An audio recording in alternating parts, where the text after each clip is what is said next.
بسم الله والحمد لله والصلاة والسلام على رسول الله وعلى آله وصحبه ومن والاه أما بعد. السلام عليكم ورحمة الله وبركاته. يوم ልጆች ከመጋባታቸው በፊት ግንኙነት አድርገው ከዛ በኋላ ኒካህ ምናምን እንደዚህ አስረው ነበር እና እንዴት ነው ስለዚህ ፈትዋስ ነገር አንዳንድ ሰው ኒካህ ደህና ነው ምናምን እያሉ አሉኝ፣ አንዳንዱ ደግሞ ባጢል ነው ምናምን እንደዚህ የሚያስቲ መፍትሄ ምናምን ካለው እስቲ ንገሩ ኢንሻአላህ ቢስሚላህ። ጀዛከላሁ ኸይረን ወንድሜ፣ የጠየቀው ጥያቄ የብዙ ሰዎች ጥያቄ በመሆኑ በዚህ ጉዳይ ላይ ትንሽ በሰፊው መወያየት እፈልጋለሁ። ሶስት ነገሮች ማስታወስ ያስፈልጋል። አንደኛ ለጋብቻ የምንዘጋጅ ሰዎች አላህን ልንፈራ ይገባናል። ከጋብቻ በፊት ይህን ያህል ሩጫና ወደ ሐራም ለመሄድ በሐላል አላህ ሊሰጠን እያዘጋጀን እያለ በሐራም ተሯሩጦ ይህንን ወንጀል መፈጸም የእድሜ ልክ ጸጸት የእግር እሳት ነው የሚሆነው እና እንዲህ ያሉ እስላማዊ ፕሮጀክቶች በሐራም መጀመር በጣም ከሚያሰቅቁ ተግባሮች አንዱ ነው። ብዙ ልጆች እንተያይ ብለው ልብስ እንግዛ ብለው ዕቃ እንግዛ ቤት እንፈርሽ ብለው በዚያ ቀን ተሳስተው እድሜ ልካቸውን ሲያለቅሱ የሚኖሩ አንዳንዶቹ እንደውም ለብዙ መከራ የሚጋለጡ ሰዎች አሉ። አንደኛ በዚህ የተነሳ ሊከሰት የሚችለው ምንድነው? ዝሙት ይፈጸማል። ዝሙት ትልቅ ወንጀል ነው። ይህንን ከባኢር الذنوب መስራት ሆን ብሎ አቅዶ ተስማምቶ በጣም የሚያሳፍር ነው። ሁለተኛ ሊጸነስ ይችላል። በመጸነሱ የተነሳ ደግሞ ብዙ መሻክሎች አሉ። ልጁም ከተወለደ ያለ አባት ነው የሚያድገው። አባት የሌለው ልጅ ተፈጠረ ማለት ነው። እናስወርዳለን ብሎ ደግሞ ከገደሉትም ነፍሰ ገዳይ ሆናችሁ ማለት ነው።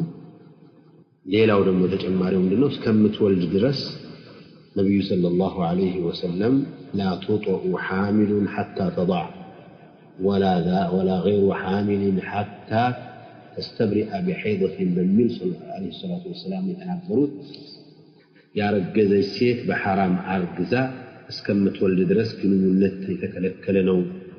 ያላረገዘች ምትሆን አንድ ሐይድ እስከምታይ ድረስ ግንኙነት ክልክል ነው በማለት ያስተማሩትን ሐዲስ መጠበቅ የግድ ይላል። እስከምትወልድ ድረስ ሳምንት ሰርጋቸው ሊሆን አልችል ብለው ዝሙት የፈጸሙ ለ9 ወር ገና ይጠብቃል ማለት ነው። ከዚያ ደግሞ ሁል ጊዜ በተኙ ቁጥር ሐላል ከሆኑም በኋላ ቢሆን ያን ታሪክ ባስታወሱ ቁጥር አንገታቸውን ሲደፉ ነው የሚኖሩት። ይህንን በጣም ልናስብበትና ልታሰብበት ይገባል። ሁለተኛ ኒካሁ እስቲብራእ ሳታደርግ በፊት ሳታጸዳ በፊት ማድረግ አይቻልም የሚል የሐንበሊና የማሊኪ መዝሀብ በጣም ከፍተኛ ማስረጃ ደርድረው ጠንካራ አቋም ወስደዋል። ኢብኑ ተይሚያም ይህንኑ አባባል ደግፈው አጠናክረው በዚሁ ላይ ነው የቀጠሉበት። አገራችን ላይ በጣም በስፋት የሚታወቁት የሻፊዒያና የሐነፊያ መዝሀብ ኒካሁን ቢያረጉ ችግር የለም፣ ግንኙነት ግን ሊያደርግ አይቻልም በተለይ ካረገዘች ይላሉ። ኒካሁ ግን ችግር የለውም፣ ምክንያቱም የሐራም ፈሳሽ ምንም ክብር ስለሌለው ክብሩ አይሰጠውም ለሱና ኒካህ ቢታሰር ችግር የለውም ብለው ይሟገታሉ። ግን ይሄን አባባል ይሄ ማስረጃ በጣም ደካማ ስለሆነ በዚህ ሊተገበረበት ሊከድበት የማይገባ መዝሐብ ነው። እኛ ሀገር እንግዲህ በተለይ አብዛኛው ገጠር አካባቢ ላይ እንዲህ ያለ ነገር ሲከሰት የቤተሰቡን ነውር ስም ዝና ለመጠበቅ ሲባል ልጆችንም አፍረው የበለጠ ጥፋት ውስጥ እንዳይሄዱ ወንጀል ውስጥ የበለጠ እንዳይቀጥሉ በሚል ሸፋፍ ነው ለማለት ይሄንን የሐነፊና የሻፊዒን መዝሐብ በመምረጥ አካባቢውን በብዛት የሚቀራው እሱ ስለሆነ እሱን ስለሚያስፋፉት ነው ስለሚያስተምሩት ነው ሰው እንደዚህ ተዳፍሮት ያለው في الحقيقة የሁለቱም መዝሐብ እዚህ ላይ ያለው አቋማቸው ደካማ ነው የሻፊዒያውም የሐነፊያውም እዚህ ላይ ማስረጃም ሆነ ሰውንም ለማስተማር የሚችለው ከሐዲሱም የሚስማማው የሐንበሊውና የማሊኪያው መዝሐብ ነው እሱ ምንድነው ዝሙት አድርጎ ሳታጸዳ አንድ ሐይድ እንኳን ሳታይ ኒካህ ያሰረ ሰው ኒካህ የለውም በአዲስ ማሰር አለባቸው የሚለውን ነው